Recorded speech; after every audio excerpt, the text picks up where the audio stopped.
Introduction. Today, Ram and Vicky are sitting at the dining table and waiting for the dinner. Ram asked Vicky to pass the juice jar to him, but by mistake, Vicky hits some utensils and they fall down on the floor. Some of them were broken and some of them remain same. Then Vicky asked Ram, why glass utensils are broken and steel utensils remain unaffected? Why is it so? Ram replied him that it is due to the properties of solids. Glass is brittle, while steel is not. Each material has its own mechanical property. Students, I know you are much curious about this discussion. So, let's talk more about the mechanical properties of solids. Objectives. At the end of this lesson, you will be able to define solids, know about elastic body and plastic body, understand elastic behavior of solids, define stress and strain, define Hooke's law, analyze stress-strain curve, calculate elastic moduli, calculate Poisson's ratio, know the applications of elastic behavior of materials. Definition. A solid is that state of matter in which its atoms and molecules are strongly bound so as to preserve their shape and volume. Solids can be classified into two classes. Number 1. Crystalline solids. These are the solids in which atoms or molecules are arranged in a regular pattern. Number 2. Amorphous solids. These are the solids in which atoms or molecules are arranged in an irregular pattern. These solids are also called glassy solids. Elastic body and plastic body.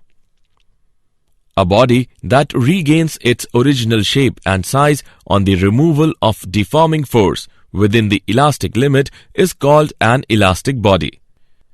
Elasticity is defined as the property of matter by virtue of which it regains its original shape and size after the removal of deforming force.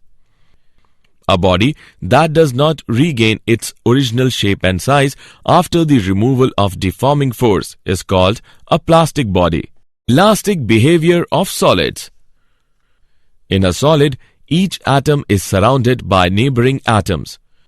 When a solid is deformed, the atoms are displaced from their equilibrium positions, causing a change in the interatomic distances. When the deforming force is removed, the interatomic forces tend to drive them back to their original positions. Thus, the body regains its original shape and size. Stress. Stress is defined as the restoring force per unit area set up in the body when deformed by an external force. Stress is equal to restoring force upon area. SI unit of stress is Newton meter per square. Stress is of two types: normal stress and tangential stress. Normal stress. It refers to the deforming force per unit area acting normal to the surface of the body. Normal stress is of two types. Tensile stress. When there is increase in length of the body in the direction of the applied force. Compressive stress. When there is a decrease in length of the body in the direction of the applied force. Tangential stress. It refers to the deforming force acting per unit area tangential to the surface of the body. Strain. Strain is defined as the ratio of the change in dimension of the body to the original dimension of the body. It has no unit and dimension. It is of three types: longitudinal strain, volumetric strain, and shearing strain. Longitudinal strain. It is defined as the ratio of the increase in length to the original length when a deforming force is applied. Longitudinal strain is equal to delta L by L. Volumetric strain. It is defined as the ratio of the change in volume of the original volume when a deforming force is applied. Volumetric strain is equal to minus delta V by V. Shearing strain. It is defined as the angle through which a line initially perpendicular to the fixed face gets turned on applying a tangential deforming force. Hooke's law. Hooke's law states that within the limit of elasticity, stress is directly proportional to strain.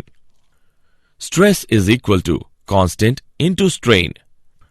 Constant is equal to stress upon strain. Here, this constant is called coefficient of elasticity. Hooke's law is an empirical law and is found to be valid for most materials. Stress-strain curve. Consider a wire suspended vertically. When the wire is loaded, a stress is developed. On loading, the wire increases in length and thus strain is developed. From the curve, we note that when the strain is small, stress is proportional to strain. This is the region OP in which Hooke's law is obeyed. The point P is called the limit of proportionality. In region PE, stress is not proportional to strain, but the wire still regains its original length when load on the wire is removed. Thus, the point E is called the elastic limit. The region from O to E represents the elastic behavior of the material of the wire. In region EA, strain increases much more rapidly than stress. In this region, the wire does not regain its original length, even when the stretching force is withdrawn. Beyond A, even a small increase in stress produces a very large increase in strain. Beyond point B, the strain keeps on increasing even if the stretching force is removed and the wire breaks at C. The region E to C shows the plastic behavior of the material of the wire. Elastic moduli. The ratio of stress and strain is called modulus of elasticity. The modulus of elasticity are of three types: Young's modulus, shear modulus, and bulk modulus. Young modulus is defined as the ratio of normal stress to the longitudinal strain. It is represented by Y. Y is equal to normal stress upon longitudinal strain is equal to F into L divided by A into delta L, where F is equal to external normal force. Delta L is equal to change in length. L is equal to original length. The ratio of shearing stress to the corresponding shearing strain is called the shear modulus of the material and is represented by G. G is equal to F by A into theta. It is observed that the shear modulus is generally less than Young's modulus.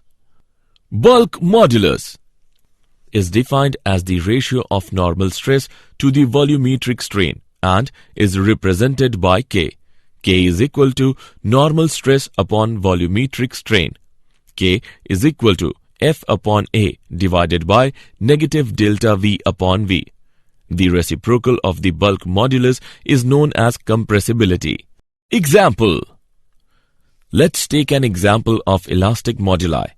A rubber cube of side 7 cm has one side fixed while the tangential force equal to the weight of 200 kg is applied to the opposite face. Find the shearing strain produced and the distance through which the strained side moves. Given modulus of rigidity for rubber is 2 into 10 raised to the power 7 dyne per centimeter square. Let's see the solution. Given value R, L is equal to 7 cm and F is equal to 200 kgf. Converting the value of F into dynes, we get F is equal to 200 into 1000 into 981 dyne. Eta is given by 2 into 10 raised to the power 7 dyne per centimeter square. We know that area of the face of the cube A is equal to L square. Putting the values of L into above equation, we get A is equal to 7 into 7 centimeter square is equal to 49 centimeter square. We know that eta is equal to F upon A theta. By putting respective values, we can calculate the value of theta, which is equal to 0.2 radian. Shearing strain is given by delta L upon L. Delta L is equal to 7 into 0.2 centimeter. After calculation, we get the value of delta L is equal to 1.4 centimeter. Poisson's ratio. When we stretch a wire, it becomes longer but thinner. It means that the increase in length is always accompanied by a decrease in the cross-section. The ratio of the lateral strain and the longitudinal strain is constant for a given material is known as the Poisson's ratio. V is equal to epsilon dash divided by epsilon. Here, V is the Poisson's ratio. Application of elastic behavior of materials. Some materials regain their original form long after the removal of the deforming force. This delay is called elastic after effect. Generally, suspension are made of quartz whose elastic after effect is very small. The metallic parts of machines should not be subjected to stress beyond the elastic limit, otherwise they will be deformed. The railway track beam's cross-section is I in shape. It gives an advantage of lightness and the flanges are able to withstand the compression and tension force due to loading. The thickness of the metallic rope needed to lift a given load is decided using the knowledge of elastic limit of the material of the rope and the factor of safety.